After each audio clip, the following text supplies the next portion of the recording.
And then we're going to switch to a brief panel of organizations that help support small farmers to learn about how they think about and what services they offer. And then we're all going to break into smaller groups, and we're going to do some brainstorming and work around what needs to be in a new farmer toolbox, okay, for the individual, and then what does the community need to bring to support them. And then we'll come back together and do some question and answer and debrief and solve all the problems of our food system. Good plan? All right, so let's have these beautiful and fabulous farmers give them a hand. They're going to come on up. First, I'm going to have them introduce themselves. So, beautiful humans, your name, the farm that you work at or for, and how long your journey has been so far.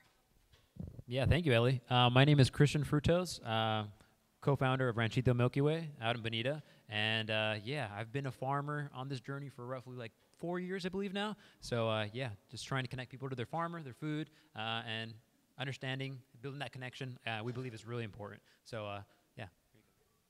My name is Alyssa Brodsky, also co-owner of Ranchito Milky Way, a small vegetable farm in Bonita. My journey is, I guess 8 years, but with 3 years in dairy farming, 3 years in rice farming, and now 3 years in vegetable farming. Hey, I am Anjali Raya, founder, lead farmer, only farmer of Belong Farm, an incubation farm with Foodshed and Solidarity Farm. So I've only been doing it for 9 months, like pregnancy length. Yeah. Hello, y'all. My name is Javier Flores. I've been farming for 2 years. Right now I'm farming at City College, at Seeds at City. I'm also down in the Tijuana River Valley, farming at Grow Eco. Yeah, just love farming. Hey everyone, my name is Frank Buncombe IV, and I'm at my family's farm, also down in Tijuana River Valley, S&S Friendly Ranch. And the ranch has been in my family's stewardship since 1980, but we've only began farming the way that we do now for about a year now. So my journey is about a year old, and I come from the techie side of things, so I'm just learning a lot about getting my hands in the dirt and growing life. Awesome. Okay, so we're going to do this thing that I love to do, and some of you may have even seen me facilitate a meeting this way before, but it is called a barometer. And so I'm going to make a statement, and these lovely people are going to line up from, let's see what the first question is, and you'll even give you a sec.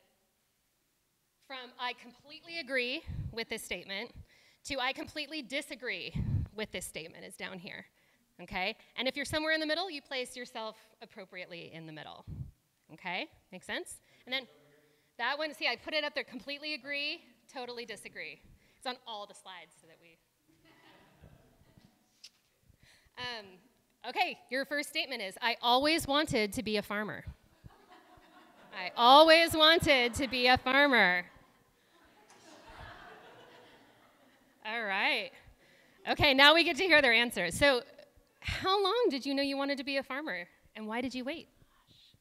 I've been gardening since I was 6. Okay, I've been gardening since I was 6, and have always loved growing things. Always, always, always. Like, I can't stop. No matter where I lived, I'd be growing something. But I never knew farming was a viable option for me until, a few years ago, and deciding, too. It's like, okay, am I going to make that shift from... yeah, I can garden, or I can commit and do this other very serious thing. And said, damn, yeah, I'm going to do it. Better late than never, right? I do have the gray hair, but I'm beginning. So, yeah. Right? Okay, let's go all the way down here, and then we'll hit someone up in the middle. So you totally never thought you'd be a farmer. How did you end up being a farmer? It's not that I hate farming, it's just like I really never considered it at all. Even when I did start volunteering at Wild Willow, where I got my start, it was never a career path for me. I just doing it just to do it, and because it felt good. The more I did it, though, the more I fell in love with it and was trying to make it work for me rather than make something else that wasn't natural for me work. So yeah, never thought I would do it, but then fell in love with it, and now I'm doing it. So yeah. All right. I'm going to go to Frank, and then we'll get to you guys on the next question. Growing up, I wanted to be a neurosurgeon. And the only other thing I wanted to grow was my muscles because I wanted to play in the NFL. And then I hurt my spine in college, so that kind of blew that side of things up. Yeah, and once I started moving towards ecological restoration, my focus is in forestry, and it still very much is part-time. So I was thinking a lot about growing trees and understory and herbaceous layer and like native grasses, and then that's the stuff I geek out on. Wasn't thinking about growing food for humans per se. And now I've kind of started doing it at my ranch, and it's a lot of fun. And it's nice to be able to, like, I've labored and pulled this thing out of the ground, which I barely did any of the work. All the microbes and compost and everything else did all the work. I just said when to turn on the water. But to be able to do that and then hand that to somebody has been a very rewarding experience for me. Awesome. All right. We're going to keep this moving. Question number 2. I am fairly compensated for the work I do. We're going to skip around. We're not going to hear from everyone. I know we're not going to hear from everyone on every response. I am fairly compensated for the work I do. See, now we're going to hear from Christian. Oh, what? No, I don't want to anymore. Fairly compensated. I think there's different ways to look at it. Financially, I don't feel like I'm a millionaire by any means. We're definitely not. But this idea of being able to have more than just, money in many ways, being able to build a community, being able to see, kids come through and pick out their foods, build that relationship with their farmers is something that has been really fulfilling. So fairly compensated, I think can take on a lot of different things, and I feel that's why I would say I'm kind of in the middle. I feel compensated in many ways, but still building that goal ultimately. So.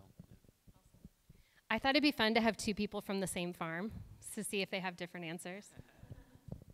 Yeah, I guess I took it more literal with the money thing.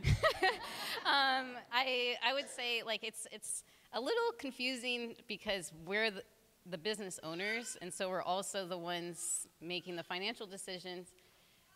But to make it work in San Diego, where living is so expensive, we've had to make a lot of different sacrifices to make sure that we can continue our work, but it's a tough one because we aren't paying ourselves, but the freedom that Christian's talking about is worth more than any money could buy. So in that sense, like, I have a lot of friends in biotech, and I'm like, oh, you go to work, I go to work. Like, and I think what they're doing is amazing, but I also think what I'm doing is amazing. And so when I compare my, like, income to theirs, obviously it's different, but that's just, I guess that's it. I don't know. All right. Javier's way over on this end, so I want to hear why he says that. I know why you feel that way. Just getting started. I don't have a background in farming. I started farming 2 years ago with 0 experience. I killed every plant that I owned. And then to be where I am now, where I'm getting, I'm not getting paid the best, but it definitely is more than I feel justified for getting. And yeah, also aside from that, just like the compensation of like feeling like fulfilled for what I do. I know that sounds corny, but it's like just so nice to be outside and be playing with the dirt. And yeah, that's the competition I really care about, and that's why I feel the way I do. All right, question number 3. I have mentors to learn from. I have mentors to learn from. Well, I'm looking at one. So as an incubation farm with Solidarity Farm, and having gone through their apprenticeship program, and you graduate, to get your own 1/4 acre plot to do yours, to succeed or fail, it's yours, but you're not alone. You do have the mentors there, Ellie, José, but you're introduced into this farming community where there are endless mentors just to reach out to and meet, like at events like this. So yes, I am mentor rich. Like I'm a millionaire in mentors. Yeah, I'm back here in the middle again. Didn't really move, but what's gonna call it? I would agree. I mean, people like Foodshed. I mean, we're here in the Food System Alliance, right? Like yourselves, all coming together. I think that's a huge resource and mentors. I would say I'm in the middle because it doesn't feel like there's a whole lot of farmers in San Diego. And what do I mean by a whole lot of farmers? Well, I mean, compared to maybe some people in the biotech industry, it feels like there's a little bit disproportionate amount there, right? And so as far as comparing to the amount of people that eat, right, it doesn't feel like there's a good ratio balance there. So mentors in successful farming, I feel like there is a lot of space and headwind to be made. And I look forward to hopefully being a part of that. And yeah, I'm grateful for the people that are here. So, yes.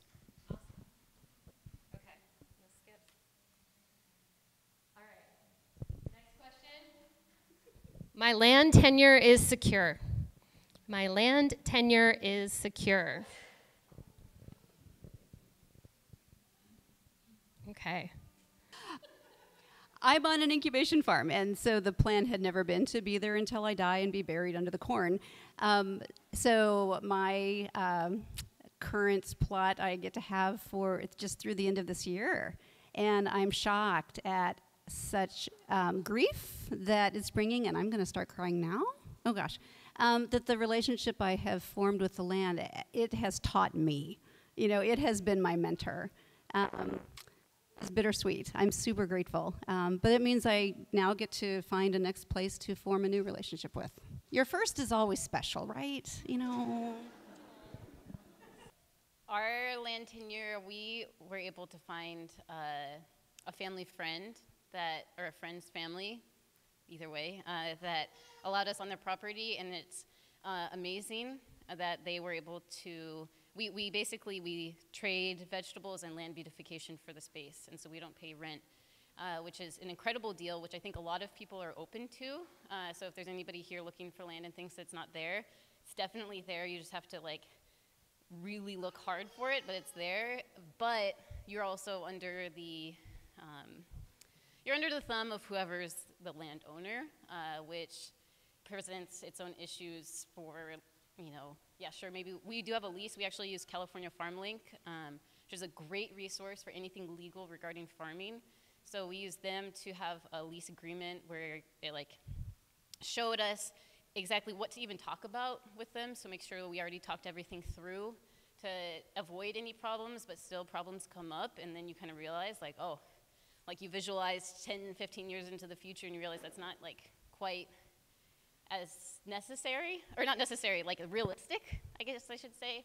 And so we're in the middle because we do have it and we're optimistic, but we also feel like if we want to be able to be the business where we feed as many people as we can and be able to hire and train new farmers and all the things that we want to do, we need more space. And then also, like, what we want to do is regulated based on the lease agreement that we do have. So, like a lot of gratitude to having the space in the first place. But when you have a million ideas and you want so much for San Diego, then you find constraints. And so that's why I'm sitting right here in the middle. So we don't have complete ownership, but we're close enough.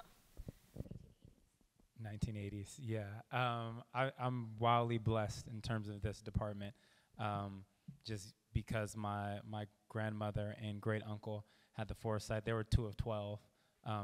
My family's a little too big, a little chaotic, but they had the foresight to purchase the right to steward this land in the year 1980, and it's seen many evolutions since then, lots of ups and downs and trials and tribulations, and there's a huge beauty into being a part of a family business. It's also a pain in my butt dealing with some of my uncles and aunts and my dad sometimes, although he mostly just defers to me, which is a really nice feeling.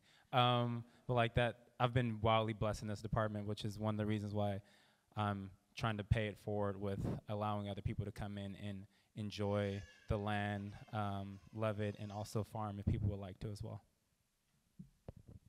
Awesome. Okay. Seeking technical support to solve a problem on my farm is a good use of my time. Seeking technical support, so from like a government agency or from like an organization that like kind of wears a hat as a technical advisor, is a good use of my time.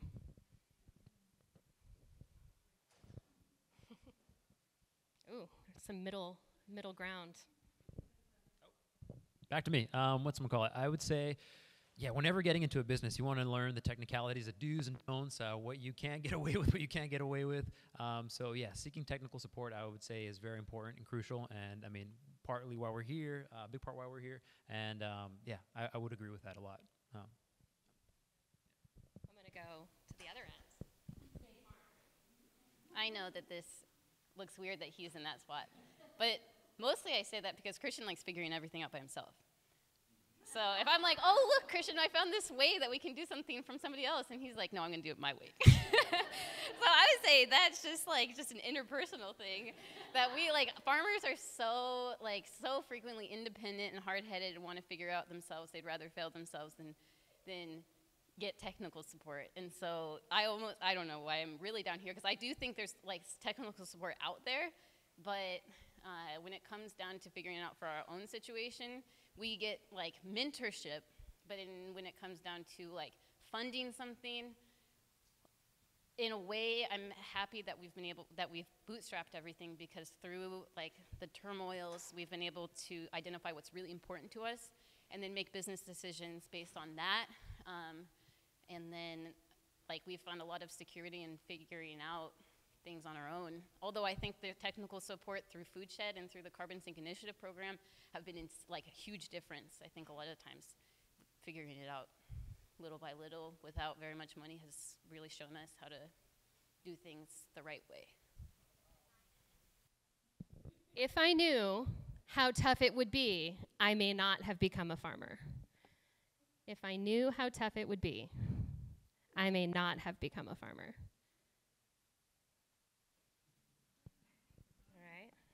I'm going to come down here because this is how I feel.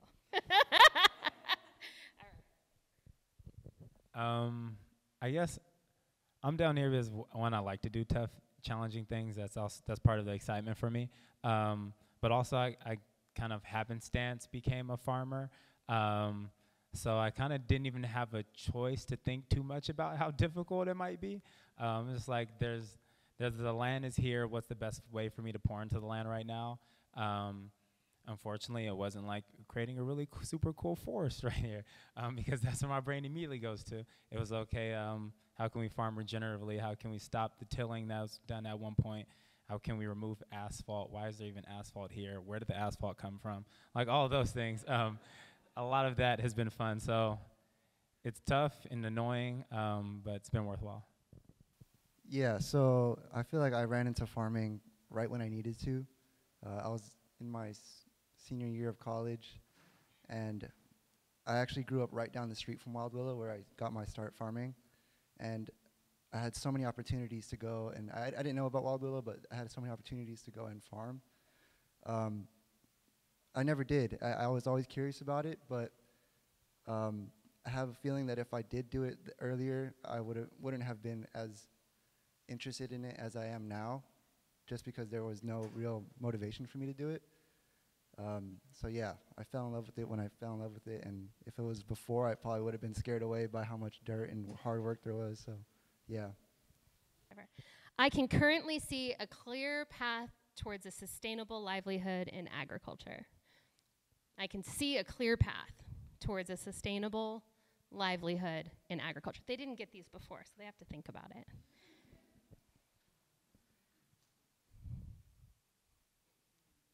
All right, let's see.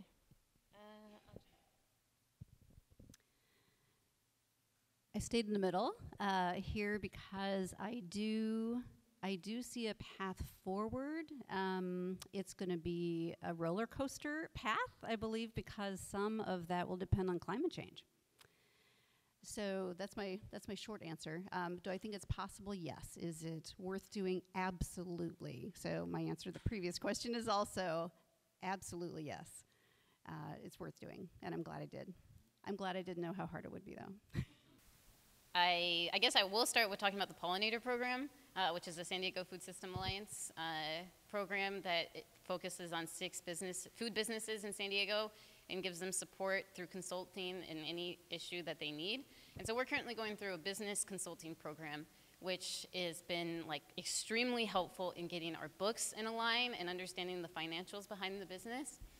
And that has helped us see our business more clear, which first exposes you to the issues that you have, but also helps us understand what needs to happen to get there. And so I'm kind of like in the middle towards the end, because it's still unclear with land tenure and all that kind of stuff, like if it's what's possible. I think it's possible. For sure think it's possible. I for sure think we're up to do it, but I don't know the exact path, so that's why I'm on the little end of how we will make sure that we are secure enough. Like, we want to have kids. How do we make sure we can have kids and we're able to raise them? Like, have enough time for them, and all of that kind of stuff. So just like, I don't know how much I could, but like, you know, if we have to hire somebody, how do you make sure you have enough money to hire them and clarity on the business? It's a lot, and so I think it's just a wiggly path. So Chris, do you think you can give us 3 minutes? I was just going to hand it to you. So let's give our farmer panel a hand. Come up. Chris. All right, you guys can have a seat.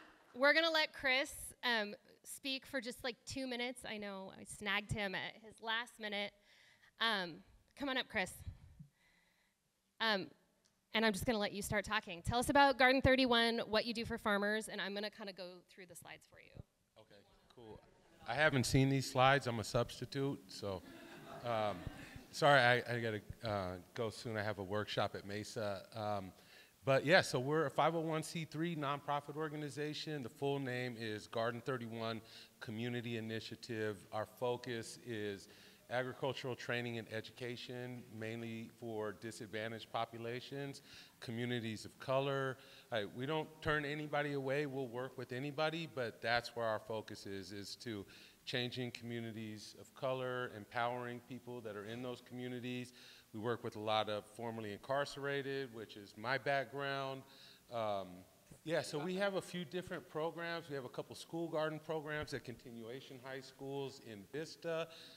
If you ever want to come see what we do, come give me a holler, Chris B at garden31.org.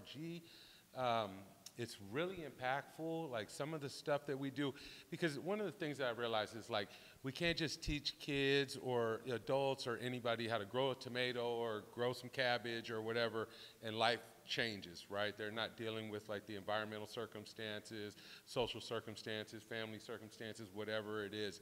And so what we did was we instituted, like, we want to build relationships with them first off. We want to get them outdoors and just allow nature to work on them. We want to teach them how to grow food so that they have some technical skills. And then we do a character mastery program for, like, normally, like today we're doing a 3-hour workshop. It'll be the last hour of the workshop.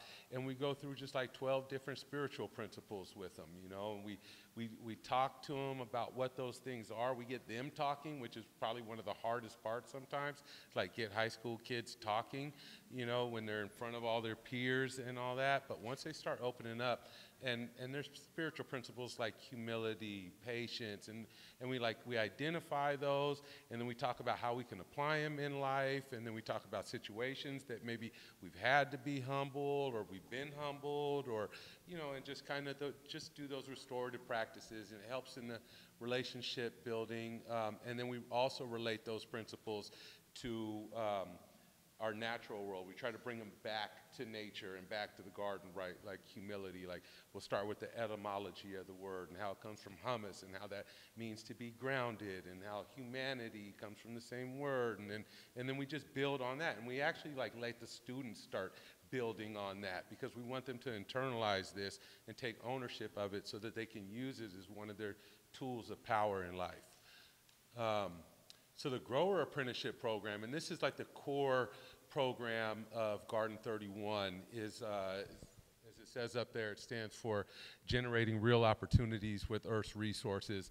And I wrote the business plan for Garden 31 when I was in prison, when I was incarcerated in California State Prison, and I wanted to, you know, I did 14 years in prison, and it wasn't like I got in trouble one time and then I did 14 years.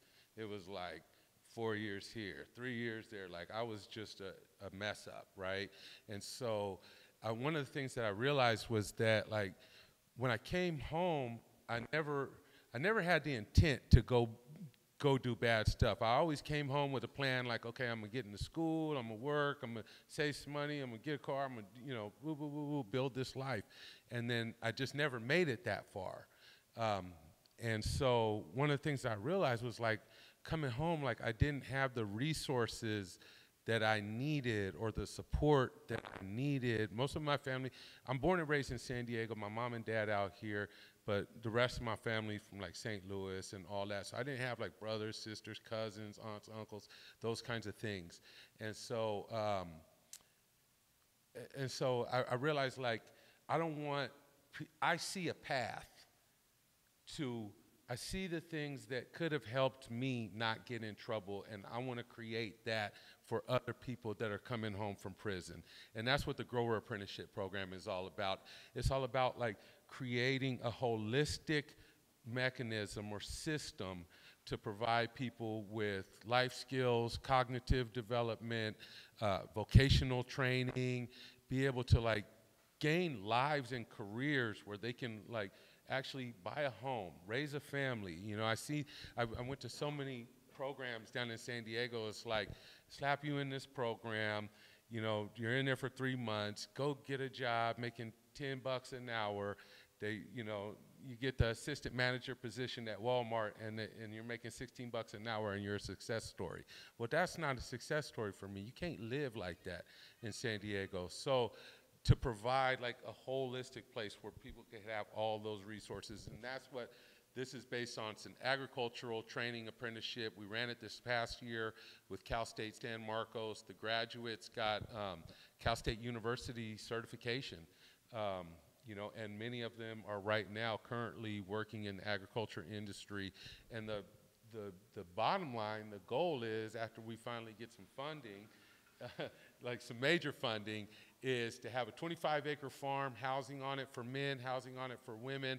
They'll be going to school, they'll be working on the farm. After 2 years, we'll purchase more land, and those graduates will become the farm managers of that land. We'll grow organically and be able to sustain our local food supply by building new farmers.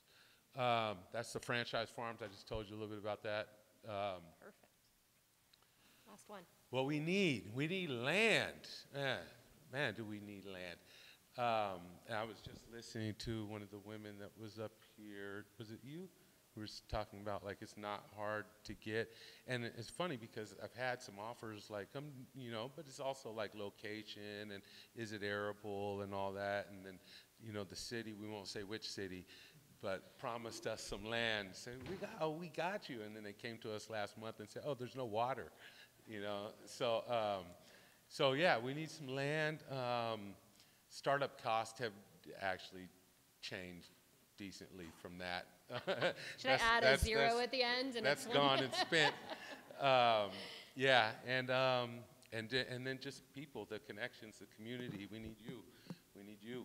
We need the people, because this is something that I see as actually being able to create real transformative change in our communities, not the kind of spare change that we've been getting.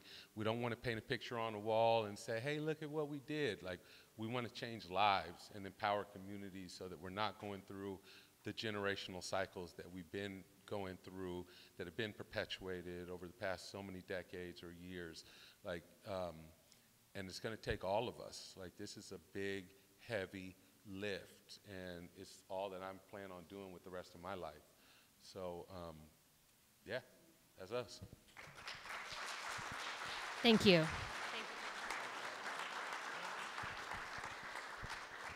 About it. Hi, everybody.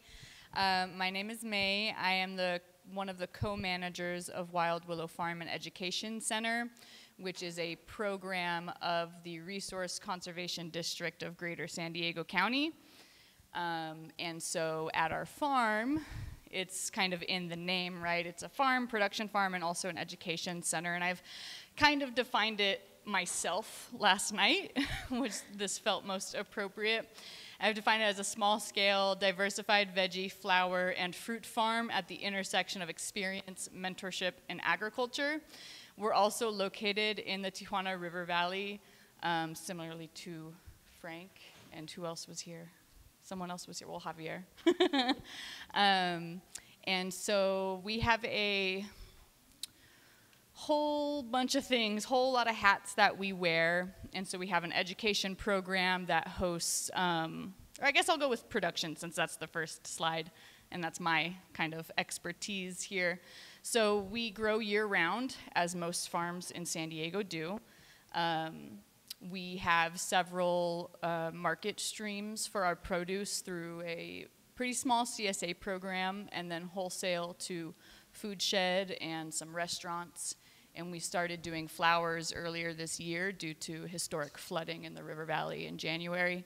And then it got cut off there, but we just were awarded a grant, and our partner in the grant, or of the grant, got the same grant to institute a farm-to-school program on the farm to be able to sell produce to the Sweetwater Union School District, which is the school district of that area of South Bay that we're in.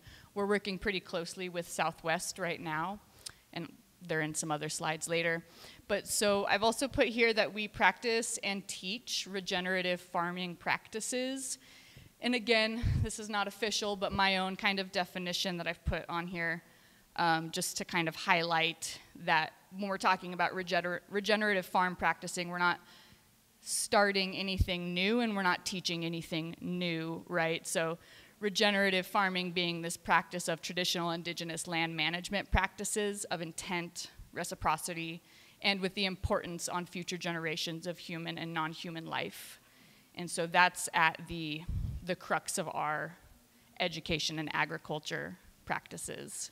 So we can go to the next slide. So yeah, here we have some cute slides of kids doing stuff on the farm. We have a 12-week internship program that runs 3 times a year. Yeah, a little bit more than that, I guess.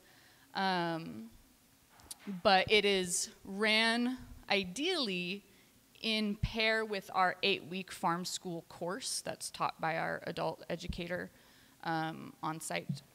And so we have that. We have the farm to school program that we're developing, and part of that is an educational aspect, the first of which was applied here, where our other co-manager, Eric Rodriguez of Pishka and also Wild Willow, taught some high school seniors in their engineering class came, and he taught them how to use the walk-behind tractor, the BCS.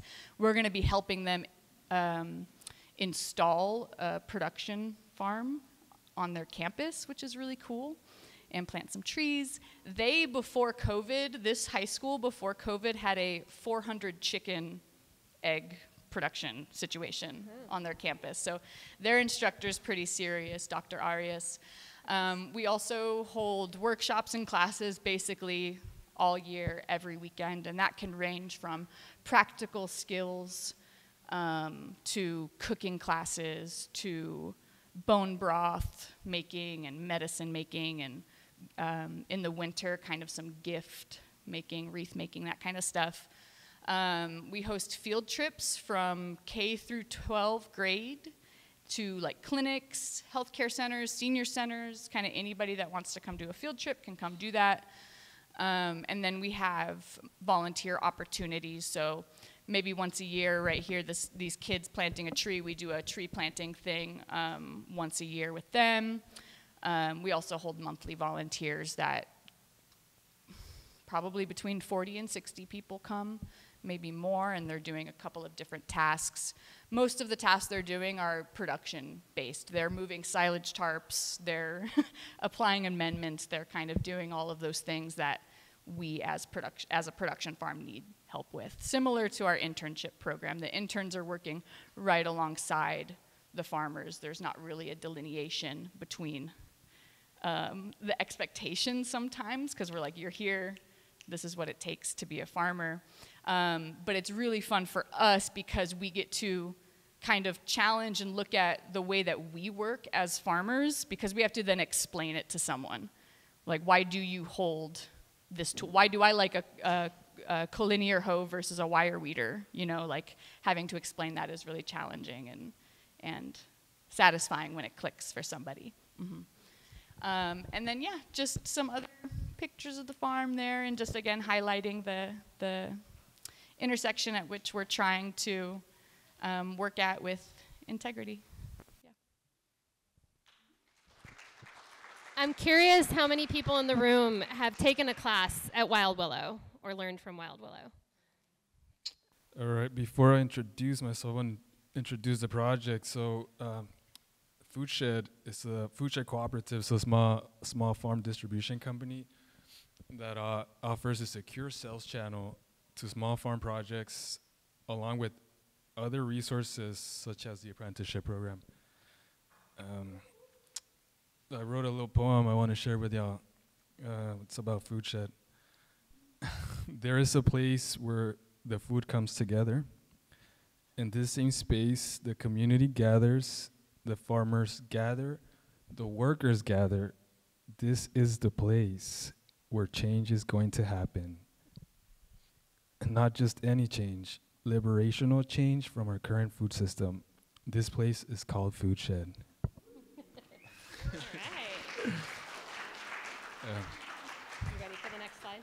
No, not yet. Okay, you tell me. My name is José. I also go by Joey, and I've been running the apprenticeship program for Foodshed in the last year, and that's 2 rounds of apprenticeship. The program took place at Solidarity Farm. Sorry, I think the slides are kind of blurry. At Solidarity Farm, we went through the ins and outs of what it looks like to farm for Foodshed. We offer weekly farm classes on relevant topics for running your own farm project. This includes production knowledge to setting up and managing your own farm business. One big success of the program was the site visits that we did. The site visits gave the apprentice insight of how other Foodshed farms operate. We learned about their operation practices, their business structures, and their unique approach to stewarding the land. After the program ends, we offer 2 options to the apprentice to continue with their farming careers. One option is to farm their own project, either through the Foodshed incubation program or their own piece of land. This option includes ongoing TA, or both options include ongoing TA from either myself or my colleague Nan. The other option is connecting apprentice to our farmer network for potential farm jobs. So far, from both rounds of apprentice that we've done, 1 out of 6 started their own project, and 4 went on to work for other Foodshed farmers. Although we strive to produce producers, growing the farmer workforce is a satisfactory result. That's all I got. Awesome. And I'm happy to answer any questions.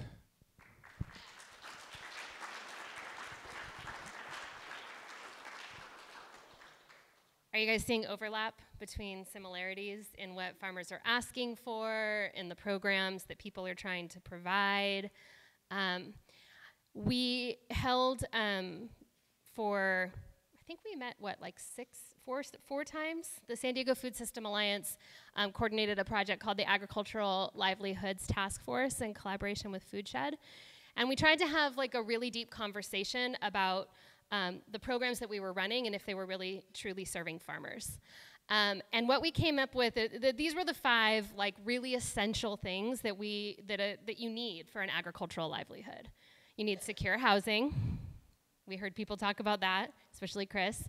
Financial stability, which we all need. Legal status. Lifestyle balance. And quality health care, right?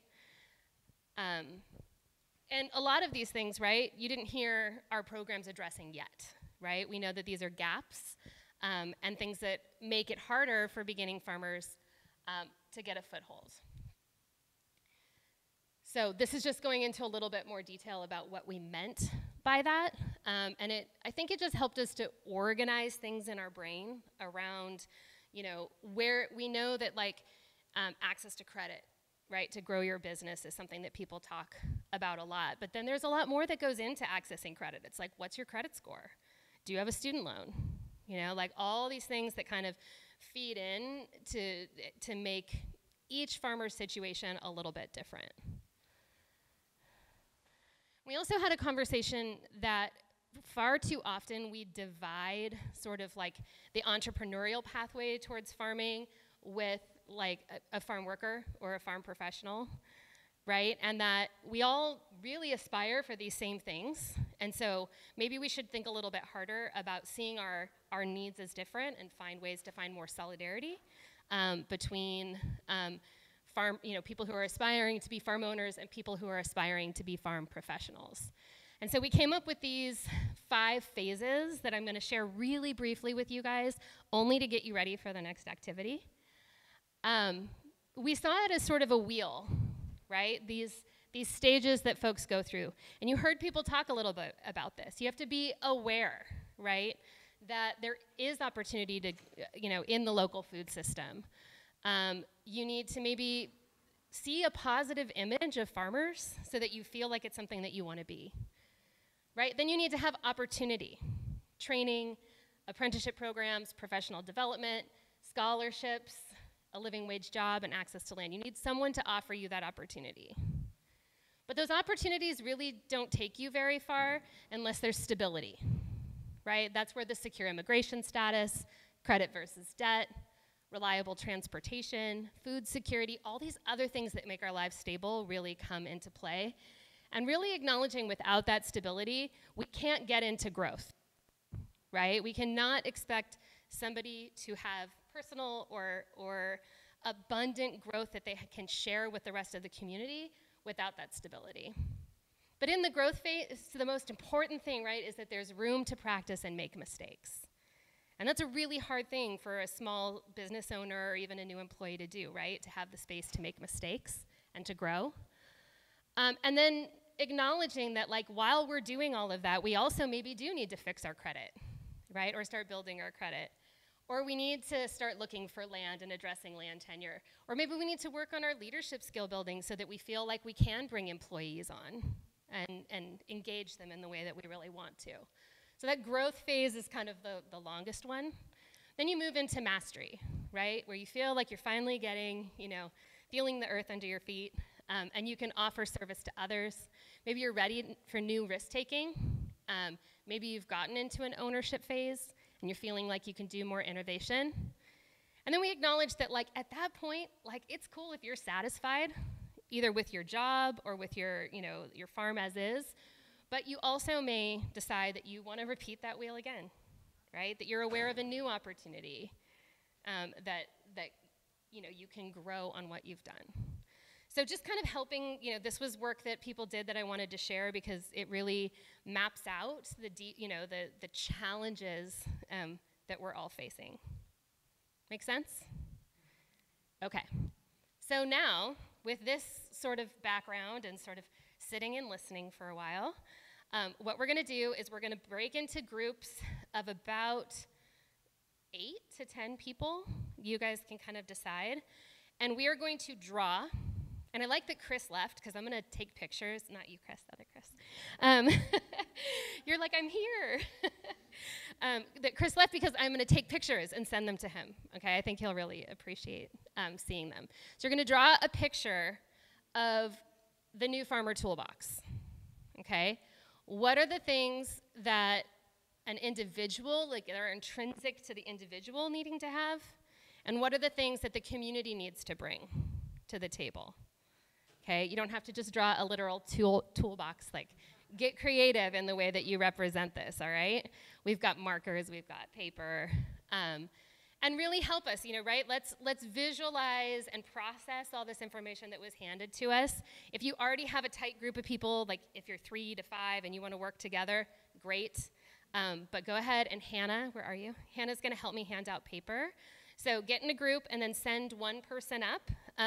You can put the sticky paper on the wall, and you're going to draw your picture and take notes. Please do San Diego Food System Alliance a favor and make sure it's not leaking through or that you don't go crazy and draw on the wall or something silly. They made sure to make sure that I communicated that to everybody. Does it make sense what I'm asking you to do? Does it make sense why I'm asking you to do it? Okay, good. That's important. All right, break into your teams, find your spot, and then send someone up to get a piece of paper. Oh, 1 minute. Okay.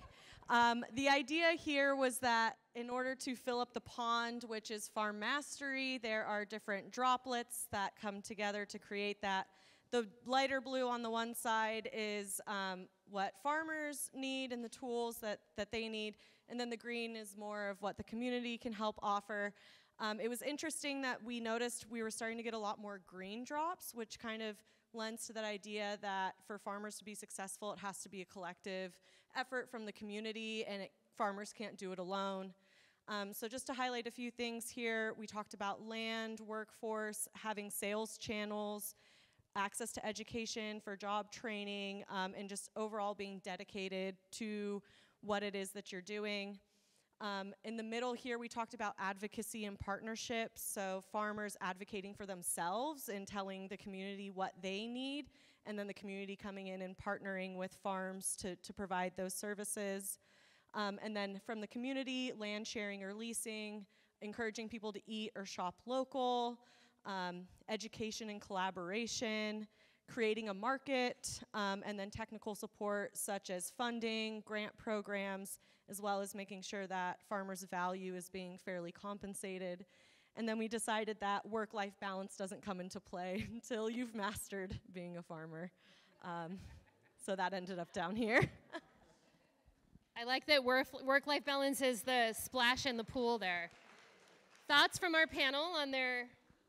Frank's going to be our commentator. This is giving me American Idol vibes. I really like the visual display there. I completely agree in the sentiment with regards to the community aspects being such a rich part of things. Like I run a very, very, very teeny farm, and my family and friends can only eat maybe 5% of what we grow, and we have a teeny farm. So that means there's a lot of where does this food go? Who wants it? We donate the vast majority of our food. Who needs access to this food? A lot of that is community orientation and outreach. So I think it's super cool to see how you guys oriented most of your time there. Awesome. Okay, Alyssa's going to comment, or Javier, you're going to comment on the next one. Oh, okay. Sound good? Do you mind if I just say something real quick about theirs? Of course. Okay, I'm sorry. It's just the work-life balance thing. I just wanted to comment on that. I think it's very true in the fact that like if you're going to commit to farming, you just really have to go right into it. And I personally have just sent myself into it and just become overwhelmed with it intentionally, just so I can kind of prove it to myself that I can do it. So yeah, super, super important. Perfect. All right, so the task is, as we go around the room, you're adding new content, okay? You're going to present your concept and then anything new that maybe was different from the person or persons before. Sound good? All right, so we have our very strong, tenacious farmer. Intrinsically, what we discussed is they need that tenacity. It's like any small business, it takes a lot of courage, it takes a lot of like strength, so getting after it. There's a lot of business decision-making skills that are also needed with that, so having support with that or the ability to do it. And then this tractor symbolizes the other really important part that the community gives to the farmer. My scale wasn't right. It's supposed to be like a lot bigger than the farmer because that's our food education. That's having more cooperatives in San Diego County that are helping farmers to sell their food too, or for farmers to collectively support each other also. We talked about that, which hasn't been mentioned. And also maybe a 2-year secure like housing and board situation that farmers can turn to while they get started as like a public benefit. And yeah, anything else, guys?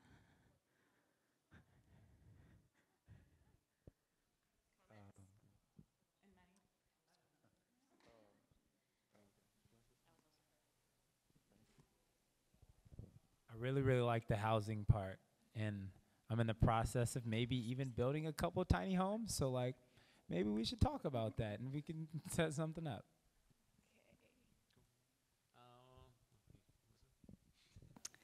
We were talking about access to capital. Of course, health insurance being pretty important, and kind of community awareness, education, and integration being key, as well as mentorship and a larger support system of partners, networks, community, and role models. It's okay, there's lots of groups. There you go. Thanks, Ellie. Okay. Comments? Yeah, I mean, we were speaking. I was part of that group, and we were speaking about all those things. So I appreciate you mentioning everything.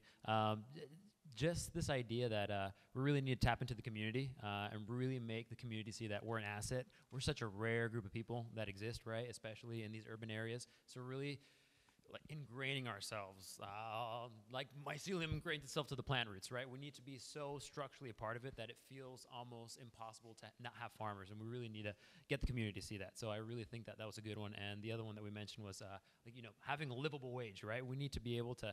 It's so expensive here in San Diego, right? We need to see a pathway towards being a profitable business, and so looking towards his mentors, taking a part of all these different opportunities that we have here to find the way to make money and be a profitable business, I think is really crucial to making sure that this happens and the farming dream happens. So yeah, appreciate it, guys. Hi, my name's Andy. I'm from Coastal Roots Farms, and our group focused on kind of legal support, regulation, food safety. Where can new farmers find that information? Where can we kind of find, like, I guess, a farmer handbook of sorts, or farming for dummies? We also wanted to know if there are descriptions of lingo, terms, framework, kind of the lay of the land, and farmer forums, where new farmers can go and ask questions, and kind of more experienced farmers can answer those questions in kind of an online format. And in the community-supported tools, farm links, making land more accessible to farmers. As a farmer whose ultimate goal is to own my own land and farm my own land, it kind of sounds like a pipe dream being able to afford that land. So kind of like what you were talking about, finding accessible land that's able to be leased or bought in, and institutions prioritizing the resale and purchase from local farms. Nice job, Coastal Roots and group. So I really liked that you built on what previous people have said, and that you included a farmer manual, a farming for dummies. Where's a resource, and that there be an online Q&A mentoring, taking advantage of our technology and our inherent skills that younger, usually, farmers have, and that you can do at night when you're not out farming in the field. So kudos for that. And the land access, super, super central. Yes, nice job. Can I also say something on that? Yeah, the farming tools online, like, they're very convoluted. Like, you can go on a link circle forever, clicking on different resources, and then, so I totally think a better version of that would be great. And thinking of education, like, when I was getting started, I can't, like, count the number of times some farmer was like, girl, are you stupid? You know, like it's a tough world out there to learn from other farmers, because there's a lot of, like, rural versus urban farming education and dissonance and disrespect, but versus respect both ways. And it would be great if there was more collaboration between rural, like 30-generation farms, and new farmers in a way that's more respectful. If that was, like, a thing, I would definitely go to that. Because I would love to learn from farmers who've been doing it forever, if they didn't call me stupid. Just really quick. Oh, okay. Okay, I'm going to be the Bob Barker. This is Vanna White. These are our contestants.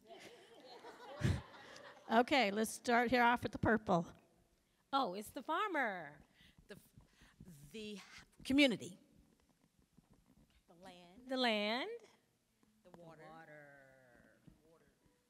This is the symbiotic relationship between the elders of the community who have been farming and gardening with the innovation of the younger generation. Knowledge transfer. Where are the other contestants? Okay. Lord have mercy. She won't be getting a prize. So then we have the surveys where we're talking with the community, and it's spiraling over there to the crops, so we know what to grow to make sure that we're not growing things that our community does not want to purchase. And then we have the cold storage, which are like little resiliency hubs where community members can go and pick up fresh produce. And then we have the transportation. And then don't forget about and then we got the monies. The money. All the money. No. This is security. Those are S's for security. With security and sustainability, so that we won't be here. Our children won't be here having these same conversations about being broke and stuff like that. So this is what that is, and it encompasses the entire community with the farmers and everyone getting the resources that we need to thrive. Excellent job, Vanna and Bob Barker. Yeah, I guess the one thing that I wanted to say that kind of ties into this was that we were talking about community and like bringing the community, like having a survey of what we're growing and what people want. I guess one thing that could really help with that is Reddit has been super helpful for me. Like knowing if I want to grow something, like other people have grown stuff, and like forums like that, super useful. Yeah. I know there's like not a space where people can like really talk to each other, and like Reddit has been great for that. So yeah. Okay, my name is Jorge Reyes, and I'm actually a wannabe organic wine producer here in San Diego. So, and we had a very energetic team, and we came up with a list of, what does a person need in order to be successful in farming, the area that you want to be in. And up at the top is always, passion. You got to have a passion for what you're doing, so you got to really want to be that farmer. It's going to be hard work, You also have to be really resourceful, right? Because you got to nobody's going to come out and give you stuff or show you stuff, okay? You have to want it. You got to go get it, and you got to be resourceful. You got to, you got to just don't give up. Persistence is a big thing here, You might get a bunch of people saying, no, you can't do that. Like for myself, everybody tells me not to do wild yeast, use wild yeast for my fermentation process, but nobody can tell me a good reason. It seems to me like a lot of times, people just, if they're not doing it, they just feel like, no, don't do that.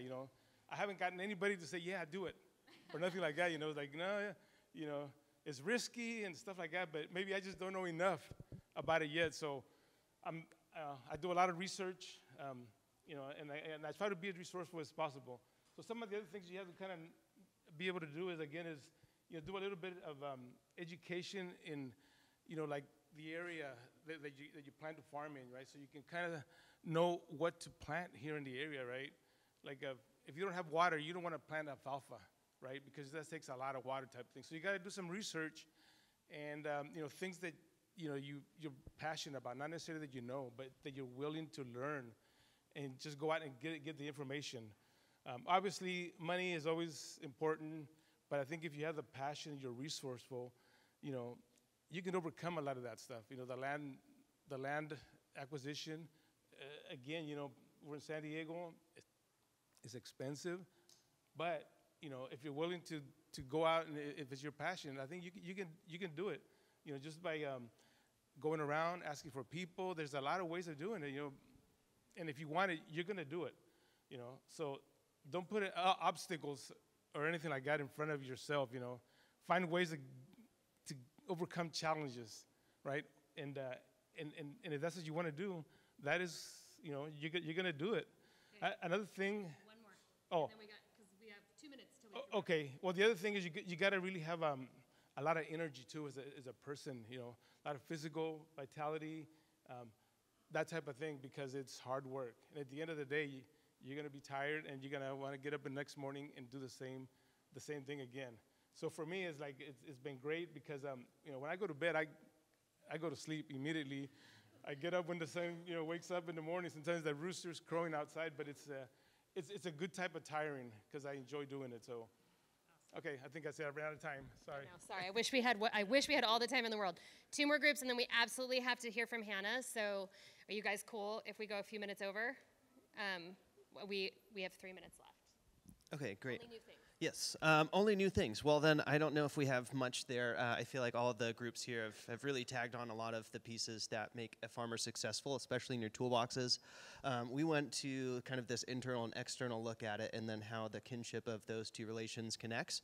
I guess really the thing that I want to convey that we all thought of together here was this idea of really having that internal seed planted, and kind of like you're talking about, having the passion, having the know-how, getting the business acumen going, and then having your community, your markets, your land, et cetera, to support this vision that you have and bring it to life. I just want to say I really like that you guys brought it to Kinship. I appreciate that. Extra points for that. And then last one. I love this group. Oh, thank you. Hi, everybody. My name is Angelina, and the theme of our toolbox is rooting yourself in community. But the only tool that I wanted to point out, because we're running out of time, is this idea of finding your focus market segment.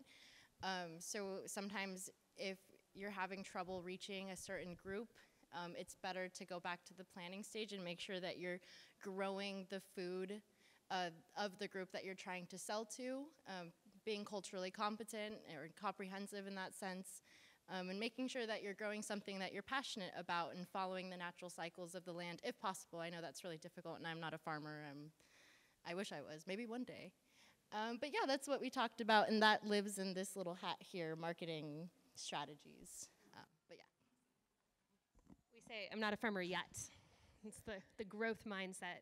Can we just give a hand to our panel? Y'all did amazing. I want to give the last couple of minutes to Hannah from San Diego Food System Alliance. Where did you go? I've been working with the Alliance for a little bit over a year now as the local food economy lab manager. And it was for many years, much before I arrived in the Alliance, and through hearing farmers and through activities like this, listening to the needs of farmers and what is needed for a farmer to thrive, that the Alliance decided to create this new initiative called the Local Food Economy Lab. So I've been working, and I cannot say that all the things that were raised here as what's needed for a farmer to thrive, that we can address all of them through the lab.